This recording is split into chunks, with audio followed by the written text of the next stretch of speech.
Hi, it's Aaron Coulthard here, and welcome to the second of my interviews in my DJ Legend series. And this guy is a good friend of mine who I've known for nearly 40 years. A man who started off as a DJ, became a remixer and mega mixer, and then started his own record company and became a producer and artist. So it's hello to Mr. Simon Harris. Hi, Simon, how are you? I'm fine. How are you? I'm good, good. How are you coping with all this lockdown and everything? Okay. Yeah, that was actually how I was going to ask you. So I'm coping okay. It's strange, really, because the first few weeks were miserable, and then I started off doing different things like this. Yeah. I've actually found it quite interesting. Yes. I haven't gone out very much. Opportunity sometimes, isn't it? I mean, you know. What about yourself?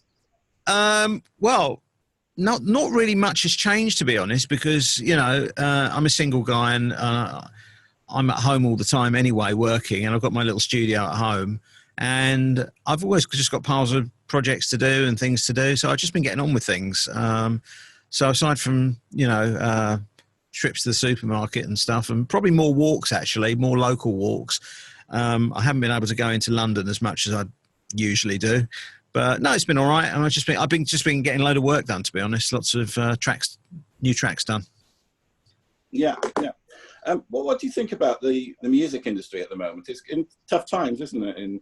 Well, the UK and America, I think. Seems to be constant transitional periods into another transitional period, into something else happening. And I just feel bad for all the people that can't work at the moment, particularly in the live industry. You know, they've got all their shows cancelled, and, you know, they've had contracts cancelled, and, you know, all the way through, from audio technicians to artists. It's terrible, really, the whole thing. Yeah, I completely agree. Yeah. So let's go back then to the very beginning then. So you started off as a DJ. Can you just say a little bit about that? Well, I was at school, you know, in the towards the end of the 70s, and actually when I was 13, my parents got me a stereo system for my 13th birthday, and there was a cassette deck, and of course I started playing around with a pause button and started doing pause button mixes, and got into audio, you know, my interest in audio from there. And I honestly didn't know where I was going to go. You know, my grandfather thought I was going to end up working in a wireless shop, he put it at the time, although wireless meant radio at that point. But then I was on one of my trips into London. I used to go in on the tube, because I live in Essex. And I was in Charing Cross Road, and I spotted a tape recorder in a shop window. And then I think it was probably, you know, a few months later, my grandfather said to me, "What do you want for your birthday?" And I said, "Well, I've seen this tape recorder." And we went with him into the shop. It was called REW, and the salesman was Les Adams, who was 17 years old at the time, who was the first time I met him. So he sold me this tape recorder, this Sony tape recorder, which I still got, unbelievably. Then, you know, a couple of years later, I left school. You know, I don't want to be too self-indulgent, so I'm jumping over a few things here. By then I was, you know, doing mobile discos and God knows what. I left school, and I just thought, well, I'll go back to the same shop. I was very worldly at the time, and asked him if I can have a job. So I went back there, and I don't know whether I saw Les. I think I did, actually, and said, well, you know, are there any jobs? And it was like T-boy for 30 quid a week. And this was like at the end of 1978 or the beginning of 1979. Wow, early as that. Yeah. So I worked at this REW professional audio shop in Charing Cross Road, and we used to get all kinds of musicians and producers. I mean, Kenny Everett used to come in, and all kinds of people. It was more kind of like to spot who is coming through the door, but also just I had access there to broadcast equipment and mixers and turntables and, you know, speakers and tape machines and everything. So it really got me into it even more. And one day Les asked me to go and collect his records. he was DJing at that point at Regine's, which became the Roof Garden. Oh, I remember that. Yeah, and he said to me, "Can you go around to? There's a shop called Groove Records in Greek Street, in Soho, which I didn't know. I'd never been there, so I went round there. He said, speak to Jean and tell her that you're there to pick up Les's records. So, you know, I went in and met Jean, and who ran the shop. Lovely lady. No, yeah, and I bought a few records when I was there, and that became, you know, like DJs become attached to a certain record shop. Well, that became my shop from then on, and I was constantly going in there. Martin Collins was working in there. Yeah, I remember that. Yeah, and I used to go and buy my records. You know, it was an amazing atmosphere because you cram into that shop. It was such a tiny shop, but you know, it was really loud music, and they had a Cytronic Hawaii disco console under the counter, and all the latest imports coming in. So it's brilliant. So I used to, you know, after I left REW, I went to work at Dixon's in Ilford for the photographic shop. But I would still go back up into London on the train and blow all my money on imports from Groove Records, always coming away with that yellow bag. And yeah, it was an amazing time. It was great. Yeah, you mentioned Les. Obviously, it's very sad. Last year, he passed away. What are your memories of Les? Well, the first, yeah, I mean, I knew him from the shop. Then I left the shop, and I didn't see him for a while. So, well, when we get around to DMC, I'll tell you about that. But Tony Prince said to me when I went to DMC, after hearing your Shalimar mix, by the way, influenced by that, he said to me, I want you to learn how to do mixing in key and mixing on the beat, which I was actually doing mixing on the beat, but I wasn't doing mixing in key. He said, we've got a guy, Les Adams, who works with us, who's really good at that. And I said, wait a minute. I said, not Les Adams from REW. So I went to his house to do a mix and met up with Les, and from then on we were kind of, you know, we stayed in touch since then, all those years. Amazing, isn't it? Yeah. Amazing. You caught up with him last year in May, and I've seen him for a long time before that. No. But I'm so glad I did see him. Yes, absolutely. Yeah. Anyway, that's great. Let's move on to DMC then, or was there anything before that? What about your? I mean, yeah, because that was like 1984. I mean, before that, you know, from there, I was with my partner at the time, business partner for doing discos with Stuart Gaylor, and we used to hire out local clubs and put on Capital DJs. Okay. Greg Edwards particularly, we worked with quite a lot. And this was at the Epping Forest Country Club, and that's where I met Froggy. I'd heard of Froggy, but I didn't know him, and I walked in. He had a fantastic jazz funk night on a Monday night that he used to absolutely pack out, called Rappers, with Eddie James was his support DJ. So I got to know Froggy from that. And then one day I went to McDonald's or something in Ilford, and I was driving through, and suddenly I bumped into him, and he was really friendly and said, why don't you come round? So I went round to his house and saw his setup, you know, and he had a whole mixing setup, and I said, well, I'm doing, you know, he knew I was interested in mixing and stuff because he'd seen me at the Epping Forest Country Club, and so we sort of formed this partnership, Froggy Productions, and we started doing mixes together,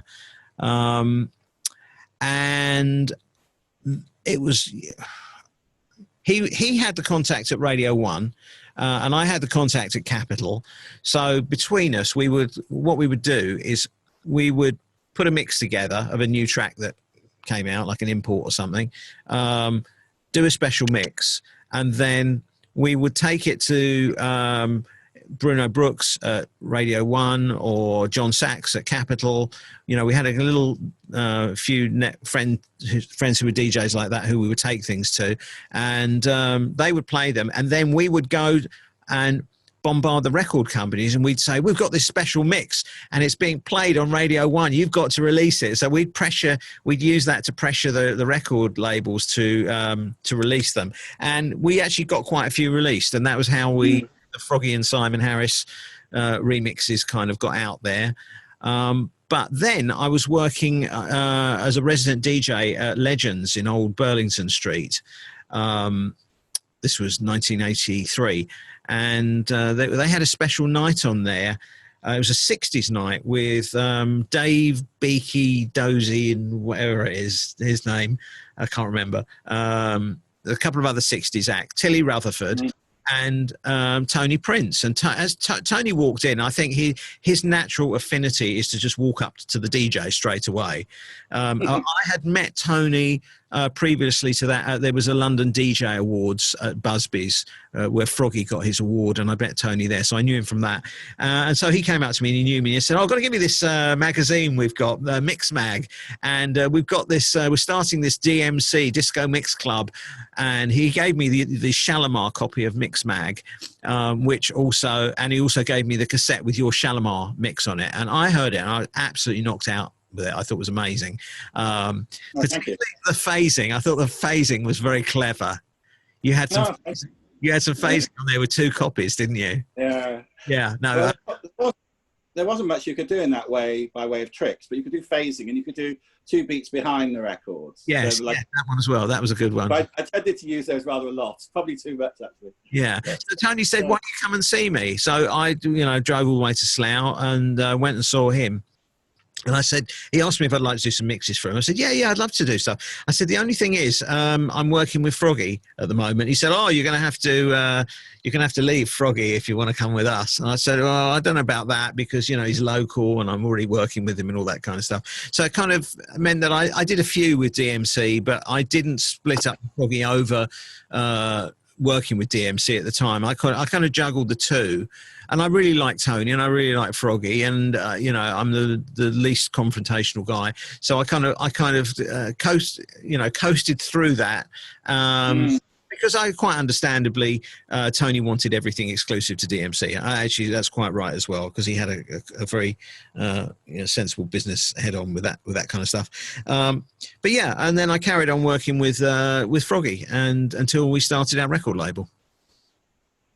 Actually, we did one together, didn't we? Lost in Mixes, do you remember that? Yes. It was mainly you. One of those at DMC was with you. Yeah, fantastic. Yeah, it was mainly you, actually, to be fair. But I do remember working with you on it. Yeah. Where did we do that then? I think it was 83. Where? I don't remember where we... No, we did it in Bramley. Oh, okay. Tony's. Okay, yeah. Yeah, it might have been 84. Anyway, doesn't matter. Too long ago, isn't it? Yeah. So yeah. I did a few with Froggy and I did a few with Tony, and I like to do things with everybody, without excluding anybody. So it was good. Yeah. Just give us a few of the names you did, because you did some really good. I remember you did Real Thing. How did that come about? Well, we did a few Real Thing. We had we did James Brown, which we called the Froggy Mix. They always ended up being called Froggy Mix. I know the feeling. Yeah, we did James Brown with Polydor and a bunch of others, and then we were doing one mix. I can't remember which mix it was, but we were in a studio in Waterloo, in a 24-track studio, which is quite unusual for us because most of them were edits. But we were doing, I think it was William Booth or something. We were doing a mix at this studio anyway, and we spotted on the floor of the studio the 2-inch multi-track of The Real Thing, You to Me Are Everything. So we picked it up and said to the engineer, "What's this?" And he said, "Well, I don't know, it's from another session or something." They must have left it here, because obviously they use things and then they send them back to the client. So we nicked it. We basically took this 2-inch tape and stuffed it in our bag and walked out of the studio. I know. I did. Yes, you've done it. You've done nothing like that, I'm sure. We've done the worst. So we walked out the studio, and what we actually did was make an appointment straight away with PRT, a guy called Robin Blanchflower, who was the A&R guy at the time. They had an office in Marble Arch. So we actually went to him and said, "We've got the tape. We've got the multi-track tape of the Real Thing, You to Me Are Everything." So where'd you get that from? Oh, I don't know. We came across it somewhere, blah, blah, blah, or whatever.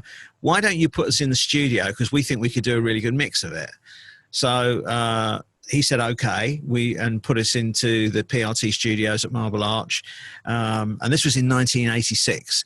And piece of trivia, while we were in the studio, the space shuttle exploded. It was the same day that the space shuttle took off and exploded. It was like this whole vibe, oh my God, the space shuttle's blown up. But we did the mix, and PRT released it, and it got to number 3 in the charts. And we didn't really have an agreement on getting paid anything, and they gave us 200 quid between us. So the real thing came out of obscurity. That no one had heard of them for the previous 10 years. You know, it was one of those, it was that period of time where things had just disappeared since disco days, you know. Real thing came back and had this phenomenal big hit. They were on top of, I'm sorry about my phone. They were on top of the pops again and everything like that. And I don't think we even saw the 200 quid. But what that made us, that gave us the motivation to start our own record label. We said, we've got to be on our own and start our own label. And Froggy was friends with Morgan Khan from Street Sounds. And then he rang me one day. He said, I spoke to Morgan and he wants to give us a label deal so we can start our own label and do it through Street Sounds. I said, great. That sounds fantastic. So we went over and saw Morgan, and it was all very exciting. Morgan's a very energetic, excited guy, and it was, you know, there's lots of people working there who were very enthusiastic, and it was very welcoming, and it was this amazing thing. And we decided to start our own label, and it wasn't going to be hip hop. Even though hip hop had just kind of started, and I was listening to Mike Allen on Capitol a lot, it was going to be all Froggy's sounds bad. It's going to be all Froggy's favourite records licensed and released. You know, which at the time he said it was going to be a Frog tune, which was going to be all stuff like he was playing at Caister and all his clubs, like Roy Ayers, you know, and 80s Ladies Turned On To You, and Sylvia Striplin, Give Me Your Love, and all those kinds of old soul tracks. So we did, and we released a few of them. One of the first tracks that I found, which was a brand new track that I wanted to sign, and I was the first person who found it from an import that I went to Groove Records or City Sounds and picked it up, was Candy Staton, You Got the Love. Oh, wow. So it hadn't been released then, and I rushed it into Morgan. I said, well, I found this great track, Candy Staton, You Got the Love. And he just said, oh, that sounds great. And he licensed it and put it on Street Sounds, which was fine. No, it's okay. You know, I don't mind because we were working with him. But we did have some others on Music of Life through Street Sounds at the time. And we got the name from the Cerrone record, Music of Life, because we were a big fan of that. And we wanted to release that as well, but we didn't get the chance. Wasn't one of them LaToya Jackson? Yes, it was. You're correct. It was Cerrone and LaToya Jackson, a track called Oops, Oh No. And we got that and we released that. And we also worked with Cerrone on a Supernature mix as well. So the Supernature mix was the first release. But it was just licensing. You never actually met her, LaToya? Didn't meet her, but Cerrone came over and meeting, and it was all very exciting. He came over and met everybody at the Street Wave, and and then we released Supernature as our first release on Music of Life.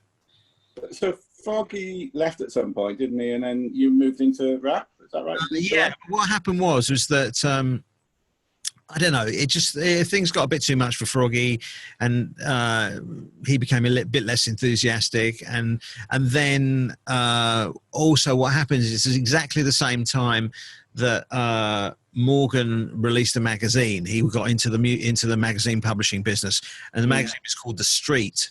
And everybody was writing for him for this magazine. Damon Rochford and Ian Levine. Ralph T and John Williams was the editor, and I might have got that the wrong way around actually.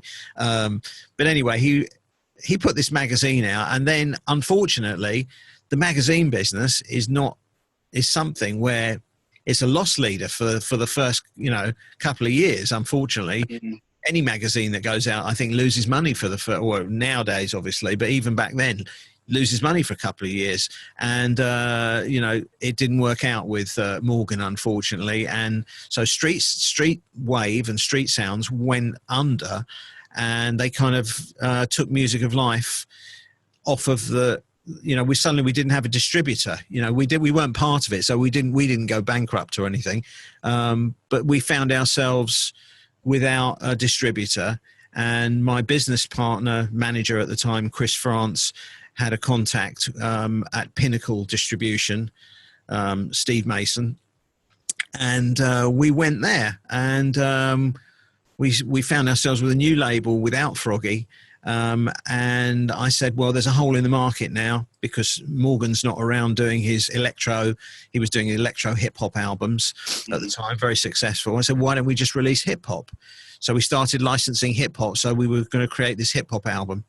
And that was our first product on Music of Life, is this hip hop album, the new Music of Life. Because you had Derek B, didn't you? Yeah, well, Derek was actually a friend of mine as a DJ, and because I'd been working with Froggy and mixes on Street Sounds. He did a mix of Royal Delight, I'll Be a Freak for You, and I knew Derek from years ago. So when we decided to start as a hip hop label, I said to him, why don't you come on board as kind of like A&R? And then we were one track short on the album, and I knew that Derek had written a rap, so I kind of persuaded him to go in the studio and become a rap artist for this one track. But then it got more attention than any of the others on the album, and suddenly we had a new direction that we should become a British hip hop label with our own artists, and Derek was the first artist. Yeah, I didn't know that. It's amazing. Yeah. So tell me more of the artists that you work with on Music of Life. The rap artists. Derek still brought artists on board. He brought on board Hijack, who are another really good group, and Mike Allen was really helpful to us at the time because there was two hip hop shows on the radio. There was Mike Allen on Capital, and there was Dave Pearce on Radio London. But we got on very well with Mike Allen, and Derek was very friendly with Mike Allen, and he was very supportive of us. So what I got Mike Allen to put the word out on his show. And of course, anybody who's interested in hip hop used to listen to his show, and it was in the days pre Tim Westwood being on the radio, on legal radio anyway. The Music of Life were this new hip hop label, and they were looking for artists. So suddenly we were bombarded with demo tapes from all these kids, and we just picked the best ones. I mean, some of them were absolutely so awful you would not even believe, and some of them were really good. And one of the really good ones was the Demon Boys. So when I heard the Demon Boys, I signed them, and there was other ones. There was Overlord X, Chris Biscuit, and we got some really good artists on Music of Life. And then I became the in-house producer for, what had turned into the first British hip hop label. And it was very much like Stock Aitken and Waterman in terms of being a factory. I would continually have artists in one after another, and have everything ready for them, and they would come in, and a lot of them were very well prepared. And I had my studio all set up, so it was good in my basement. So they kept coming around to me. So you were always a producer, basically. You never used outside producers. Well, actually, we started off before I had a 16-track setup, but before I had that setup, we used to get them. We did rent out some studios, But yeah, I was I was the in-house engineer producer, but a lot of the artists would prepare their material first, and they were really good. They'd work out what breaks they want to use and everything. But I felt that my job was to give it that finished sound, because anything that we create had to be, or produce, had to sound as good as what the Americans were doing, because otherwise why should people buy it if it sounds like a demo tape compared to Public Enemy or LL Cool J? I was fans of all that kind of stuff, so I wanted our stuff to be as good as that. And I'm not saying that I was, but I mean, I put my absolute effort and all my experience as, all those mixes and everything that I used to do into producing hip hop, and the sound did kind of catch on, and it became a thing, and it was good. So we kind of had a sound for the label. Then you had didn't you have a series of breakbeat albums? Was that after, or was it? That was kind of very early days of Music of Life. I had, when I was with Froggy, we used to buy records at Record Shack in I remember that. Berwick Street, which is where, my friend Paul Savory used to work there, and I was in there one day, and I was going through records, and I came across an album that Ben Leebrand had produced, and I think it was on the High Fashion label out of Holland, out of Netherlands. And he had a photo on the front of a Technics SL1200, but he actually didn't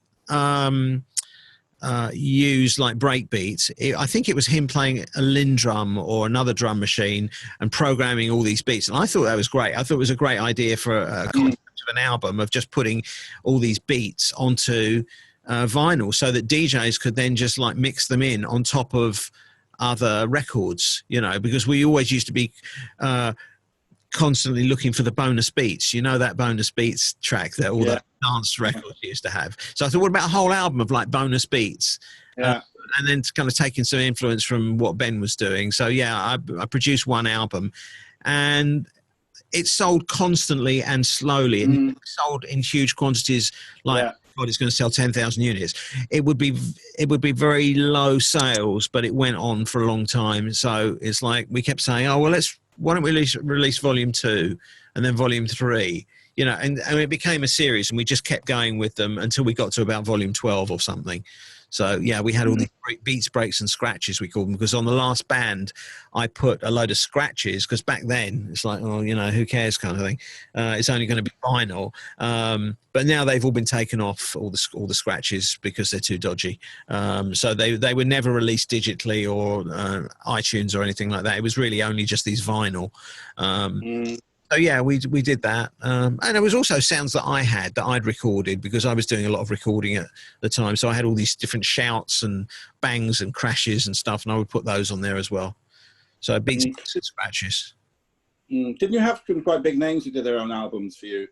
Yeah, the funny thing is that they became so popular that it kind of got the attention of a few people.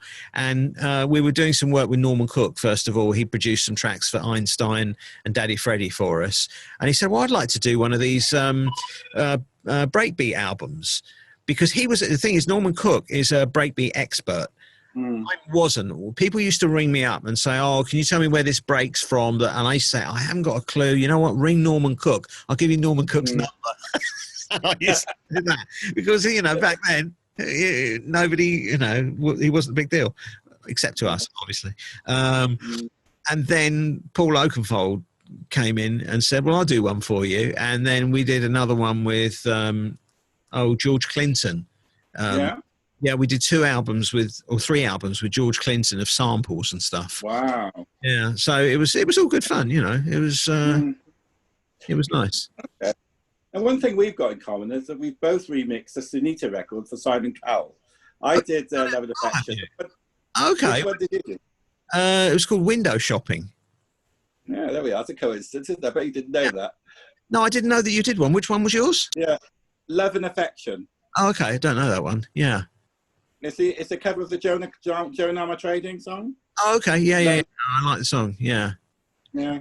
So how did you find it at the time, Simon Cowell wasn't a big deal, was it? I mean, he was just like another guy. And he rang up and said, do I want to do this remix? And I went to his office in Duke Street, and he had all of these photos, all these postcards all around his desk of all these models. And I said, what's that? And he said, oh, I go to Stringfellows on a Monday night. They have a models night. He said, why don't you come down? Why don't you come in? And I just went, nah. Could have been going out to town with Simon Cowell. And I just went, no, you know. But he was actually really nice. And he's a lovely guy, actually. Yeah, no, he was really nice. He came down to the studio when I did the Sunita mix. And then when I had Bass How Low Can You Go, I was at Top of the Pops. And he was there with Sunita, so we were kind of together all day. So we already knew each other from that. You've mentioned bass, but do you want to talk about Super Mario Land before bass, or vice versa? Which you like to prefer? Well, Bass How Low Can You Go did come first. So shall I? Yeah, then let's do that. So how did that? Total accident, totally unplanned. I wasn't even going to do anything. I mean, I knew Pete Tong from the fact that I used to go in and see him with Froggy all the time. I used to just turn up at his office and blag records off of him and chat to him and stuff like that. And so I'd kept in touch with him, and he was at London Records. And when he used to call up when we had Music of Life, it's like, you know, what are you doing? I think he probably still does this with up and coming producers and labels that he wants to stay in touch with, because he's a very connected guy. He said, have you got anything that you're working on? And I said, well, I've got this demo tape. I gave it to him on a cassette with a bunch of other stuff. And then he rang up and he said, this thing on your demo tape, it's really good. You know, I think it could be a hit. You know, we should release that. You could be on Top of the Pops. And I thought he was kidding. And it was, I wanted to make an acid house record, and I wasn't really paying attention to what I should be doing, essentially. So I put this backing track together. I was using a sequential Studio 440, which is drum machine sampler. So I had this backing track just programmed into it. And I was a fan of Pump Up the Volume at the time by Mars, which was Dave Durrell and CJ McIntosh's record. And so I thought, well, I wonder if I can find a sample, like a Pump Up the Volume type sample for that backing track. And I was going through new records that came in at the time, and one of them that I picked up was Public Enemy, Bring the Noise. And on the B-side, there was an a cappella, which started bass, How Low Can You Go? So I thought, well, that'll do. So I just took that, put that into the sampler, played it without even thinking, bass, bass, bass. Just, all right, stick that on there, boom, put it on the cassette, gave it to Pete Tong, and suddenly he said he thinks it could be a hit, and I thought he was joking. He said, no, I'm doing a gig on Saturday night. Come down and I'm going to get it played. I'm going to play it from an acetate. So he used to get acetates cut if he liked it off of cassettes and play them at his gigs to test them out. Yeah. So I went to the club and he played it, and it was like everyone was dancing. It's like, okay, brilliant, you know. Cool. It blew up from there. So yeah, it was a total accident, unplanned. Did it lead to anything else? Were there follow-ups and an album? Well, here's the problem. If you have an accidental hit, particularly with a major record company like London Records, suddenly it gets serious after you've been on Top of the Pops. They say, no, we want a follow-up. You've got to do a follow-up. So then I've got to start thinking about how am I going to follow up this accident. So I did another one, which going back to... Here Comes That Sound? Yeah, going back to the Froggy days, I was a fan of Love Deluxe or Funk Deluxe, whatever it was, that group that Alan Hawkshaw wrote the song. And so I thought, well, I'll just put the chorus from Here Comes That Sound on it. And it was abysmal. It really was. It was a kind of redone. It was a hit, though. It was a hit, unfortunately. And, you know, like Jeff Young, I think he said to me, you know, he said, I like Bass, How Low Can You Go? But this is terrible. I said, I know. I know, but it's, you know, you've got to do a follow-up. And they tell me I've got to do this follow-up. So it was just literally for the sake of doing a follow-up. But it got to like number 38 in the charts. Whereas Bass, How Low Can You Go got to like number 11 or something, and I ended up on Top of the Pops. So, yeah. Just say a few words about Super Mario Land then, and how that came about. Well, Super Mario Land was... I had a Nintendo Game Boy, and I was playing the game Super Mario Land, and then I suddenly realized, oh, this is like about 120 BPM, because I tend to think of things, you know, what BPM the game music is. So I had a backing track, and I sampled the Super Mario Land music and put it on the backing track and played it around to a few people without any rap or anything on it.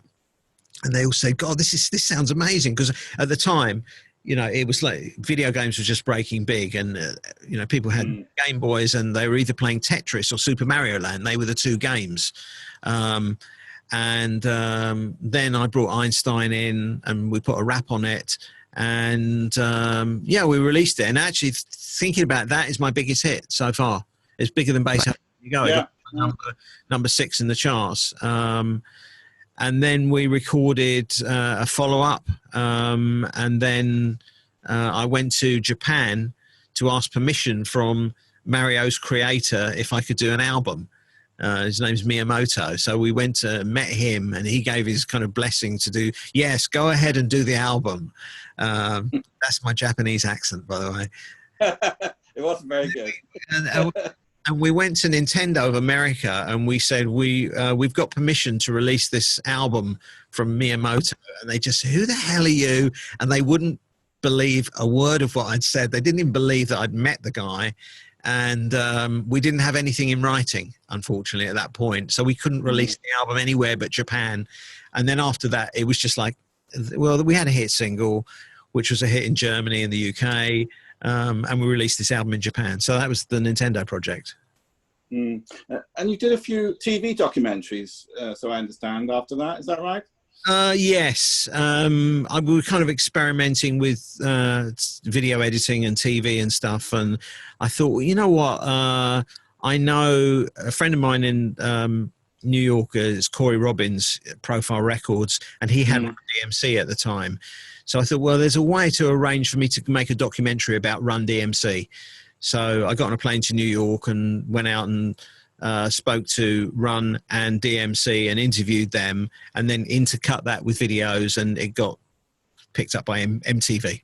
So I never became a big name video editor or anything like that. And to be honest, looking back, I should have just stuck with the music as I. So what are you doing now then, Simon? What sort of projects you're working on now? Because you've got a lovely studio there. Oh, thank you. Yeah, back with the music. I mean, I'm still doing what I've always done. Last year, I was fortunate enough to have a track that got a lot of attention on Danny Howard and Radio 1, got quite a lot of plays with my songwriting partner, because I don't write lyrics or anything, Julie Morrison, who's a really good songwriter. And she basically, we're working together, and she writes songs and I do all the sounds and the production and everything. And we had this track, This Is Serious, which was released last year, which did quite well. And we're going to have another crack at another couple of those this year as well. Got a couple in the can, which I'm quite pleased with at this point. Brilliant. You've got a website, haven't you? So perhaps we'll put the website address on. Yes, that would be fabulous. Yeah. And what about the future? Any particular plans? If you can, no, I just want to carry on doing this. You know, my favourite thing is sitting in the studio. I've never really been, that interested in trying to do radio or live stuff or anything. Not since I was like 16 years old, anyway. But I like the just the controlled environment of sitting in the studio and tweaking it, and having my own gear around and being able to think of something and just create it. And if it doesn't turn out, you can just do another one, can't you? And so yeah, I like sitting in the studio doing stuff. So that's what I want to do, and it hopefully they'll get used, because nowadays it's different. With Spotify and all these. Releasing things digitally, you can't rely on things being a hit. That's not the reason why you make a record now. You'd make something so that it might get used, not now, but maybe in 6 months or in 5 years. Or it doesn't matter, as long as if you create a piece of music, and if you're registered as the writer and the composer and everything, and then it gets used somewhere, even if it's in Korea or whatever, on a TV documentary, that's the way that you earn money, and then hopefully it'll get in a movie and stuff like that. So creating music is the important thing at this particular point. And I've also got a label as well called Workroom, which is looking for new releases. So anybody can bring me anything, and I've got a website for that. And we'll release stuff properly, because I think too many people now are creating stuff at home, on a digital audio workstation or on an Akai MPC, and then they're not releasing it officially. What they're doing is they're sharing it on SoundCloud or one of these sharing sites, which to my mind is like throwing it away, because the track gets forgotten about in a few weeks or whatever, and then they're never going to earn any money about it from it, and it's not going to be used anywhere in the future. So I'm kind of promoting the idea with my business partner Mike Wilkins, who's a history of as being a lawyer. We're kind of promoting the idea of releasing your music properly and publishing it properly, and if I can just kind of help some new artists do that and release my own stuff, I'll be perfectly happy. Okay, Simon, I can see that wonderful studio of yours. So perhaps you can give us a little guide to the studio. Welcome to Simon Harris's little workroom. This is my little studio where I spend most of my time. And essentially what I'm doing is producing, doing all kinds of stuff actually, producing mainly kind of house and techno, and also I've generally got, stuff to compile, old tracks, to remix and various other things. And I have a system that basically I use Logic Pro 10.5, which goes into which is on my old Mac Pro. It's a 2013 Mac Pro. I'm going to turn the volume down here so that I can think more clearly. I don't really multitask. So this runs on a Mac, and I have the program on the system drive, and I have other hard drives down here which have all the sounds and all the samples and everything else, and some outboard kind of synths like this one, which is a Korg Volca drum, and there's a Volca bass and Volca keys as well. There's another one that I got recently which is by Behringer. It's called a Crave. This is a drum machine sampler that I use, which is made by Electron. It's called Model Samples. That's another monitor that I use. I mean, the main monitor is a 55-inch 4K TV, and there's an iPad that I'm using with an Avid control software, which also controls Logic, another iPad that I use sometimes. For monitoring, I've got Genelec 8040s, which are really good. They're not terribly expensive, and my old Yamaha NS10s, which I use to kind of check mixes, and also some control ones. I use a subwoofer sometimes whenever I switch it on to kind of check that it's got that club sound.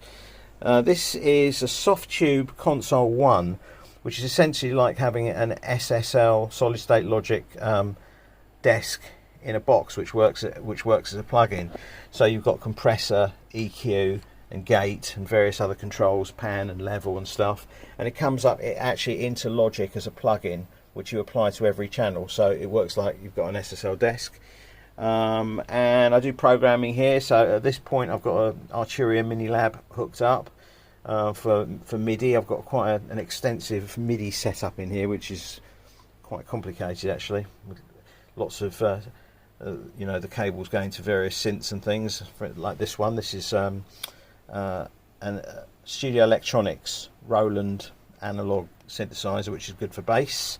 And this is an Icon M32 control surface, so you've actually got hands-on control with Logic, and you can control the solos and the mutes, so you don't have to rely on continually using the mouse.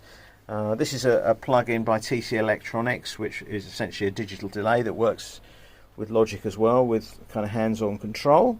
Over here we've got the Arturia Drum Brute, which is an analog drum machine, and Access Virus TI synthesizer, and a very old Yamaha DX100 synthesizer for the solid bass sound.